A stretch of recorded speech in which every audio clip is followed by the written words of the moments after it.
नमस्कार, मैं अश्विनी विजय प्रकाश पारिक। प्रदेश में गौ संरक्षण को लेकर जारी सियासत के बीच कांग्रेस अब फ्रंट फुट पर दिखने लगी है। बीकानेर में एक बड़ा प्रदर्शन पार्टी की तरफ से किया गया, जहां जिले में गायों को बचाने की मांग जोरों पर थी। सवाल है कि इस तरह का रुख कांग्रेस ने अख्तियार करके क्या सियासत को फिर से छेड़ा है, या फिर प्रदेश में आज गायों की हालत बद से बदतर हो रही है। याद कीजिए जयपुर की हिंगोनिया गौशाला, जहाँ पर ये पूरा मसला छिड़ा। आज पूरे प्रदेश में सिर कैसे उठाने लगा है। ना तो सरकार का गोपालन विभाग इसमें असरकारक नजर आता है, और ना ही गाय के नाम पर बने आयोग में आज तक कोई नियुक्ति हो सकी है।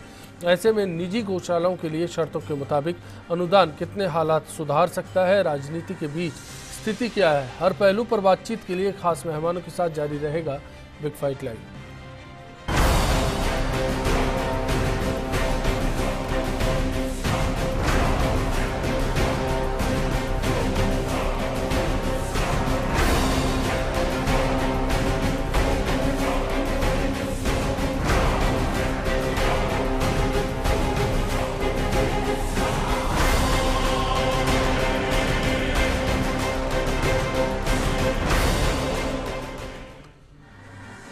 सारी सियासत गाय पर है, लेकिन क्यों और इसके क्या असर देखे जा सकते हैं। राजस्थान में गाय की बात हर कोई करता है, लेकिन गाय के लिए सोचना कितना लाजमी है।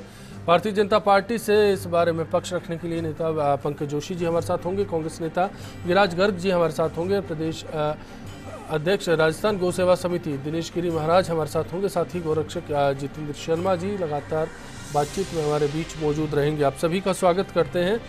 और इसी के साथ आज का सवाल इस चर्चा में उसका रुख करना चाहेगा इंतजार है, क्या गाय पर आज के हालात में राजनीति हो रही है। firstindianews.com हमारी वेबसाइट है, जिस पर आप अपनी राय पहुंचा सकते हैं। साथ ही हमारे फेसबुक पेज या फिर ट्विटर पर आकर बता सकते हैं कि इस सवाल पर आपने क्या सोचा है।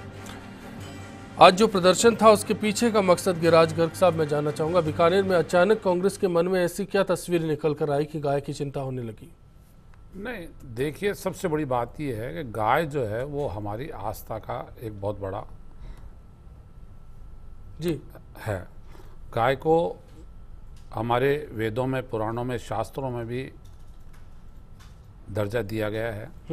लेकिन दुर्भाग्य ये है कि वर्तमान में सरकार ने पिछले बजट के अंदर गाय के नाम पे एक नया टैक्स जनता से वसूलना प्रारंभ कर दिया।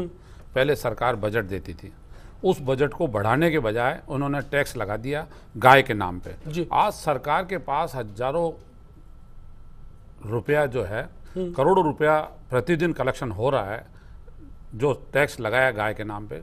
उसके बावजूद आज देखिए गाय जो है वो सड़क के ऊपर या लावारिस हालत में या कचरा खाने की स्थिति में है। सरकार कतई गौ संवर्धन इन्होंने विभाग बना दिया, गो सेवा आयोग पहले से बना हुआ है। इतना बजट होने के बाद भी सरकार अपनी जिम्मेवारी कतई नहीं समझती है। पिछले दिनों जयपुर की हिंगोनिया गौशाला में हजारों गाय प्रतिदिन मर रही थी और सरकार पूरी जयपुर में बैठी हुई थी, लेकिन कहीं किसी प्रकार का जिम्मेवारी नहीं थी। आखिरकार प्राइवेट संस्था को उस गौशाला को देना पड़ा, जो सरकार की जिम्मेवारी थी। उस जिम्मेवारी से सरकार ने पल्ला झाड़ा, हाई कोर्ट ने बीच में हस्तक्षेप किया और सरकार को प्राइवेट संस्था को गौशाला देना। आज सबसे बड़ी समस्या यह है कि जो पार्टी लगातार लंबे समय से गाय के नाम पे राजनीति करती आई है, गाय के नाम पे धार्मिक उन्माद पैदा करके वोट बटोरती आई है, आज सरकार में होते हुए केंद्र में और प्रदेश में और जयपुर में निगम में, उसके बावजूद चाहे जयपुर हो चाहे राजस्थान का कोई सा भी जिला हो, आज गाय की जिस हालत में गाय है वो बड़े दुर्भाग्य की बात है। इसलिए हम सरकार को सिर्फ ये शुरुआती तौर पर गिरिराज गर्ग साहब, इन बातों को समझा जा सकता है। एक तो कांग्रेस का विरोध इस बात को लेकर है, अगर स्टाम्प ड्यूटी गाय के नाम पर वसूली जा रही है तो उसका इस्तेमाल किया जाए। दूसरा, आवारा जो गोवंश जिसको कहा जा रहा है उसके संवर्धन के लिए काम किया जाए, उनको कहीं आशियाना मिले। तीसरी बात, अगर भारतीय जनता पार्टी प्रतिबद्धताएं रखती है, वादे करती हैं, तो उनको पूरा करें। निश्चित रूप से पारिक साहब, आपने जो तीनों बातें कही है, हमारा यही है कि सरकार में बैठे हुए लोग जो हैं वो अपनी जिम्मेवारी समझे, और जो आज जिस हालत में गाय ना राजस्थान के अंदर घूम रही है उसके ऊपर जिम्मेवारी से उसके ऊपर काम हो। हम भी ये चाहते हैं कि गाय का संवर्धन कैसे हो, कैसे गाय बचे, उसके ऊपर काम होना चाहिए, न कि राजनीति करने के लिए ना गाय का ना उपयोग होना चाहिए। पंकज जोशी साहब, आपका रुख करना चाहेंगे। जो प्रदर्शन था कांग्रेस का बीकानेर तक सीमित था, लेकिन मुद्दा पूरे प्रदेश का है, जहां पर कहा जाता है कि शहरों में घूमते गोवंश को संरक्षित किया जाए, प्लास्टिक गाय माता खाती है, बैन लगा दिया जाए, और इस तरह की चर्चाएं अक्सर उठती रही हैं। इस बीच में भारतीय जनता पार्टी का रुख क्या है? अब तक के शासनकाल में करीब 4 साल पूरे कर लेंगे दिसंबर में, उस बीच के सूरत हाल कहीं न बद से बदतर हो रहे हैं। अश्विनी जी, देखिए, मैं कह रहा हूँ कि अब जो है कांग्रेस को शायद ये लगने लगा है कि शायद गायों की जो है सियासत से ही शायद हम लोगों का जो है कहीं ना कहीं जो डूबता जहाज है वो कहीं जो है सतह पर रहे। और मैं पूछना चाहूँगा कि क्या राजस्थान की कांग्रेस और केंद्र जो पूरे देश में कांग्रेस है उसमें फ़र्क है क्या? एक तरफ आप जो है बीफ फेस्ट करते हैं, गाय को जो है सबके सार्वजनिक रूप से आप गाय को काटते हैं, और उसके बाद में आज आप जो है गाय को बचाने की सियासत करते हैं। ये कौन सी कांग्रेस है? ये कौन सी कांग्रेस दिखाना चाहती है कि इस तरह की कांग्रेस है? मैं कह रहा हूं कि आज जिन चीजों में यदि आपके शासनकाल से शुरू से लेकर के केंद्र में जैसे सरकारें रही है उस स्टेट में रही, यदि गायों के ऊपर यदि ये विचार किए जाते और जितने टाइम तक शासन में रहे, तो आज गाय की दुर्दशा नहीं होती। और आप जहां तक बात कर रहे हैं कि गायों पर टैक्सेस नहीं लगाया गया, गायों पर सेस लगाया गया, और सेस का जो परिभाषा है उसमें यह है कि जितना पैसा आएगा उसमें से एक भी रुपया आप जो है दूसरे कामों के लिए खर्च नहीं कर सकते, पूरा का पूरा जो है वो उसी काम में खर्च होगा जहां पर जाना चाहिए। आज उस पर सेस लगने में कोई आपत्ति होनी चाहिए क्या? वो जो लोग बड़े आपत्ति इस बात पर है कि जो सेस है स्टाम्प ड्यूटी पर, उसका इस्तेमाल नहीं हो पा रहा। नहीं, देखिए सुनील जी, देखिए अब सेस लगाया है, और अब लगाने के बाद जो सेस की अमाउंट है, क्योंकि जो बेसिकली एक देश में जो एक बहुत ऐसा टाइम था जब बेसिकली रियल एस्टेट का जब बड़ा कारोबार था, बड़ी चीज़ होती है, उस टाइम पे देखिए वसूली भी जो है, क्योंकि जिस तरीके से आज ऑयल प्राइसेस जब हाइक थे तो इस देश की जो है आर्थिक व्यवस्था अच्छी होनी चाहिए थी, उस टाइम पे सोचा जा सकता था। लेकिन जिस तरीके से कमी हुई, एकदम स्टेट का जो बजट कम हुआ, उसमें फर्क पड़ा था। इसी तरीके से आज रियल एस्टेट में जो बेसिकली पैसा आ रहा है, पूरा का पूरा जो है गो संवर्धन के उसमें जा रहा है। दूसरा जो सरकार का बजट है, सरकार के बजट जितना बजट था उस बजट को जो है लगातार बढ़ाया जा रहा है। लेकिन जिस तरीके से, क्योंकि गायों की जो दशा बेसिकली आज और कल में, एक दिन दो दिन में नहीं हुई, क्योंकि ये दशा होने के अंदर बहुत बड़ा चीज थी कि बहुत वक्त तक जो है इनके ऊपर ध्यान नहीं दिया गया, और ध्यान नहीं देने के कारण ही आज ऐसी परिस्थिति हो रही। क्योंकि गाय बेसिकली केवल जो है आप ये मान के चलिए कि वो कोई ऐसी चीज नहीं है कि वो हमारे ऊपर निर्भर है, बल्कि गाय हमें जीवन देती है, जीवनदायिनी है, आर्थिक स्थिति को भी मजबूत करने वाला। चलिए, ये भारतीय जनता पार्टी का पक्ष है, लेकिन बीकानेर जी एक मिनट लेना चाहूंगा कि पंकज जी ने बहुत आसान शब्दों में कांग्रेस के ऊपर आरोप लगा दिया। आपके केंद्रीय मंत्री खुद कहते हैं कि हाँ, मैं गाय का गोश्त मीट खाता हूं, आप उसके ऊपर एक्शन लीजिए। आप दुर्भाग्य, आपको आप यहाँ बैठ के आप ये बात कर रहे हैं और उसको गाय की बात कर रहे हैं। आपका केंद्रीय मंत्री सार्वजनिक रूप से कहता है, गोवा का चीफ मिनिस्टर की बात कहता है कि हाँ, गाय गोवा के अंदर करती है, और आप जो है उस पार्टी का एक बार सुनते हैं, कांग्रेस पे आरोप लगा रहे हैं। अपने गिरिबान में झांक के देखिए कि आपके पार्टी के नेताओं का आचरण पंकज जी क्या हुआ के ऊपर। अश्विनी जी, मतलब आज तक कांग्रेस जो है 70 सालों के अंदर बीफ में जो आप 70 साल कब तक रोते रहोगे? जनता ने आपको बहुमत दिया, 3 साल से शासन में बैठे हो। आपका दुर्भाग्य है कि आप कुछ करना नहीं चाहते हो, और कांग्रेस को 70 साल बाद भी आप अपनी नाकामी को। सियासत हो रही है, देश में सियासत हो रही है, लेकिन सवाल है कांग्रेस बीजेपी में से कौन सा है? आप उस नाम पे राजनीति करने आए हो, वोट लेके आए हो। आप कैसी स्थिति है? आपको बहुमत कहना चाह रहे हैं और आप कुछ करना नहीं चाहते हो, और दोष लगाते हो कांग्रेस के ऊपर। सारा सब अपनी जो कमियां है वो कांग्रेस में थोपना चाहते हो। 70 साल। चलिए, जो लोग प्रदर्शन में शामिल थे, एक बार उनका रुख करना चाहूंगा मैं। जो तस्वीर है बीकानेर से क्या निकल कर आई, उस पर कुछ प्रतिक्रियाएं भी आई, पहले आपको सुना देते हैं। जब से भारतीय जनता पार्टी की सरकार आई है, वो जब वोट मांगती है तब तो कहती है देश धर्म का नाता है, गाय हमारी माता है। वोट ले लेती है, उसके बाद गाय को भूल जाती है। पॉलीथीन के ऊपर पूरे राजस्थान में बैन, लेकिन बीकानेर में आप देखो जगह जगह पॉलीथीन की थैलियाँ बिखरी हुई है, और पॉलीथीन की थैलियाँ खा रही है। तो कुल मिलाकर पॉलीथीन पे स्ट्रिक्टली बैन करना चाहिए। दूसरी बात यह है कि जो अनुदान कांग्रेस की सरकार दे रही थी, इसमें अकाल हो या सुकाल हो, 6 महीने तक गायों को अनुदान मिलता था, वो इस सरकार ने बंद कर दिया है। हम चाहते हैं कि वो गायों का अनुदान पुनः शुरू किया जाए।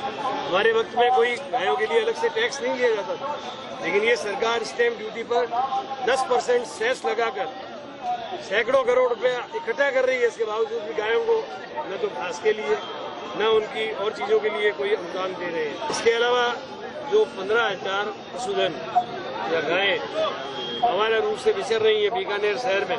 हम चाहते हैं उसके लिए एक अलग से गौशाला का निर्माण नगर निगम करे और उनकी सुव्यवस्थित व्यवस्था करे। आज जो विपक्ष है बिल्कुल मुद्दाविहीन हो चुका है। उनके पास में केंद्र सरकार ने, माननीय मोदी जी ने और राजस्थान में माननीय वसुंधरा जी ने अपने कार्यों से इनके पास में कोई मुद्दा छोड़ा हुआ नहीं है। इसलिए इनके पास कोई मुद्दा नहीं बचता है तो ये गायों के नाम पर राजनीति करने लग जाते हैं। जबकि मैं जानता हूं कि भारतीय जनता पार्टी की सरकार में गायों की जो स्थिति है उस स्थिति के अंदर जितना सुधार हुआ है शायद किसी सरकार में नहीं हुआ। पूरे देश में राजस्थान में गाय की बुरी हालत दशा खराब है।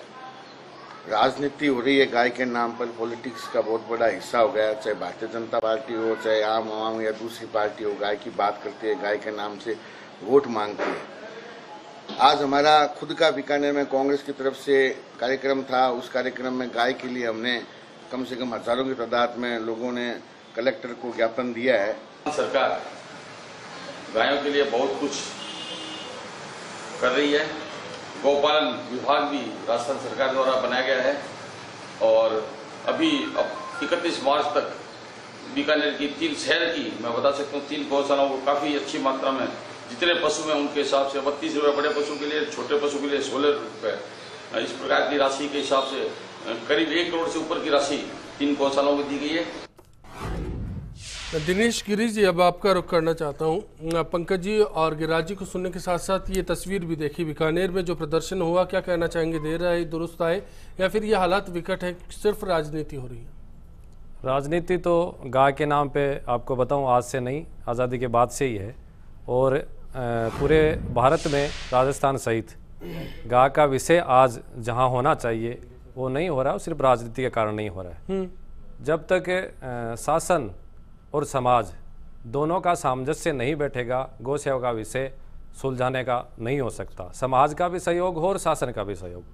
पिछले 60 सालों में राजस्थान में भारत में सबसे ज़्यादा गौशालाएँ हैं। पूरे भारत के उद्योगपति सबसे ज़्यादा सहयोग करते हैं और आज पंजीकृत व अपंजीकृत लगभग 2000 जो गौशालाएँ राजस्थान में हैं, जिसमें 6.5 लाख गोवंश है, उसकी सेवा हो रही है दानदाताओं के भरोसे। सत्ता का, सरकार का, शासन का जहाँ तक सवाल आता है। पंकज जी ने प्रतिबद्धताएं बताई, गिरिराज गर्ग साहब ने कहा चिंताएं हैं, ये दोनों कहाँ हैं? ये हम देख रहे हैं, 60 साल से देख रहे हैं, सुन ही रहे हैं और वो कहाँ से कहाँ उसका नाम लेकर के, गाय का नाम लेकर के कहाँ से कहाँ पहुँच ही रहे हैं। वो सब राजनीति देख रहे हैं। कुछ नहीं हुआ पिछले 15 साल का तो ना वो मैं देख रहा हूँ, बाकी हम इतिहास में पढ़ते हैं कहाँ कुछ हुआ। कुछ नहीं हुआ। अगर सरकार चाहती है, सत्ता चाहे तो क्या नहीं हो सकता है। गाय की समस्या कोई बहुत बड़ी थोड़ी है, बहुत छोटी समस्या, मामूली समस्या। और ये समस्या नहीं, इस भारत का प्राण गाय है। इस भारत के लोगों का प्राण, धर्म की जड़ और यहाँ का विकास क्या है। आज मैं कह रहा हूँ कि पूरे भारत की जो सत्ताएं हैं विकास के नाम पर जहाँ जा रही हैं, वो विकास नहीं है, वो विनाश है। विनाश है। भारत का अगर विकास करना है तो हमें धर्म आधारित, सनातन आधारित, गो आधारित करना ही पड़ेगा। कृषि को देखो, रोजगार को देखो, शिक्षा को देखो, स्वास्थ्य को देखो ना, कहाँ से कहाँ। ये आपकी चिंता है, मैं इस पर और रुख लेना चाहूँगा। उससे पहले जितेंद्र जी आपसे भी जानना चाह रहा हूँ, गौरक्षक कहलाना भी अब अपने आप में खुद को महफूज रखना नहीं रहा। ऐसे हालात में गौरक्षक की बात सियासी दलों की तरफ से और आपका रुख, राजनीति कहाँ पर है? देखिए साहब, गौरक्षा अपने आप में एक मानसिक व्यवस्था है। किसी व्यक्ति को अपने परिवार से, अपने देश की संस्कृति से ये सीखने को मिलता है। क्या राजनीतिक दलों की मैं मनोदशा जानना चाह रहा हूँ? मैं अपनी बात, गाय की रक्षा करने का विषय व्यक्तिवादी है। कोई व्यक्ति गाय की सेवा करना चाहता है, उसने इतिहास में, पुराणों में, किताबों में अपने पूर्वजों से सीखा है और उसके लिए कोई व्यक्ति, कोई सत्ता, कोई पार्टी, कोई कहे, उससे उस व्यक्ति के विचारों में कोई परिवर्तन नहीं आ सकता है। व्यक्तिगत रूप से मैं जितने भी गाय के रक्षा के विषयों पर काम कर रहा हूँ, मुझे ऐसा लगता है कि गाय की जो गोरक्षक हैं, तथाकथित जिनको गोरक्षक कहा गया है और जिनका अभी सार्वजनिक मंचों से अपमान किया गया है, ये विषय थोड़ा सा अंतर हो जाएगा। शुरुआत में मैंने भी सवाल से की, लेकिन मेरा पक्ष आज के कांग्रेस के प्रदर्शन को लेकर है, मैं उस पर आना चाहता हूं। क्या कांग्रेस का प्रदर्शन एक बेहतर नतीजा कहेंगे आपके? निश्चित रूप से गाय के संवर्धन को लेकर के कोई पार्टी किसी दूसरे सत्ताधारी पार्टी को आईना दिखाए, ये एक अच्छा प्रयास है, लेकिन कांग्रेस के दोहरे चरित्र के कारण से। देश कांग्रेस क्या समझाना चाह रही है? थोड़े दिन पहले ही केरल के अंदर गाय के सर को लटका करके इन्हीं कांग्रेस के लोगों ने, जो सत्ता में पहले थे, इन्होंने प्रदर्शन किया। और आज राजस्थान में ये क्या प्रदर्शित करना चाह रहे हैं? इन्होंने 60 साल के अंदर देर आए दुरुस्त आए कह सकते हैं। देर आए दुरुस्त आए, निश्चित रूप से सिर्फ ये सियासत है। जब ये लोग कांग्रेस सरकार में थी तो इन्होंने भी गाय के प्रति वही रवैया था, वही इनका नेचर था। गाय को राष्ट्रीय पशु घोषित करने के अनेकानेक हमारे गोरक्षकों ने, हमारे राष्ट्रीय संतों ने, हमारे लोगों ने प्रयास दो किया। पार्टियां हमारे सामने है, एक बीजेपी और दूसरी कांग्रेस। दोनों में से कौन है जिसकी प्रतिबद्धताएं ज्यादा नजदीक नजर आती है? आ रहा हूं सर। सत्ता में आते ही गाय का विषय सदैव गौण होता रहा है। गाय के विषय पर पंकज जी ने जो कुछ कहा, गिरिराज जी ने जो कुछ कहा, आपके मुताबिक वो ठीक नहीं है? सत्ता में आते ही ये इन लोगों को चाहिए कि गाय के संवर्धन के लिए, गाय के जो गाय आज पिछड़ रही है, गाय का जो आर्थिक रूप से उन्नयन होना चाहिए, उसके ऊपर ये जो सरकार है ये काम नहीं। दिनेश गिरी साहब, ब्रेक पर जाऊंगा, उससे पहले आपकी प्रतिक्रिया। देखो, आप सत्ता की बात कर रहे हो, कांग्रेस अथवा बीजेपी। आज कांग्रेस ने क्या किया उसको साइड में छोड़ के आज सरकार किसकी है प्रदेश में? भाजपा की सरकार है। भाजपा की सरकार ने अपने चुनावी घोषणा पत्र में गायों को लेकर के, गौ सेवा के, गौशालाओं को लेकर के जो बिंदु लिए थे, उसमें से कितने काम हुए, उस पर एनालिसिस क्यों नहीं करते हो? उनको क्यों नहीं पूछते हो? उस समय तो आपने कह दिया चुनावों से पहले कि हम ये करेंगे, ये करेंगे, ये करेंगे। चलिए, जो बिंदु है मैं उनको लेकर लौटना चाहूंगा। एक ब्रेक पर जा रहे हैं, चर्चा का दौर जारी रहेगा। आखिर सियासत का दौर हर बार अचानक क्यों परवान चढ़ता है, क्यों हर बार गाय हाशिए पर रह जाती है? के नाम पर ठगी की जा रही है। गवर्नमेंट पैसा खर्च कर रही है लेकिन गौ की सेवा नहीं हो रही है उस पर। और वो जो लोग गौ के नाम पर पैसा खा रहे हैं वो अपना घर बना रहे हैं, बस गौ की कुछ नहीं हो रहा है। गौ के लिए तो कुछ है ही नहीं। जैसे गौ तो रोड पे ही घूम रही है। देश के अंदर जो है गायों जो कत्लेआम हो रहा है वो राजनीति का शिकार हो रही है। जगह जगह सरकार इसकी तरफ कोई एक्शन नहीं ले रही है। हमारे देश के अंदर गाय को माता का दर्जा दिया गया है लेकिन उसकी तरफ कोई ध्यान नहीं दे रहा है। सड़कों पर रोज गाय कट रही है, मर रही है, गाड़ियों के आगे आ रही है, सरकार कोई ध्यान नहीं दे रही है। हालांकि हमारे देश में बहुत सारी गौशालाएं खोली गई है लेकिन उनकी तरफ गौशाला में कोई भी गाय को डालने के लिए राजी नहीं है।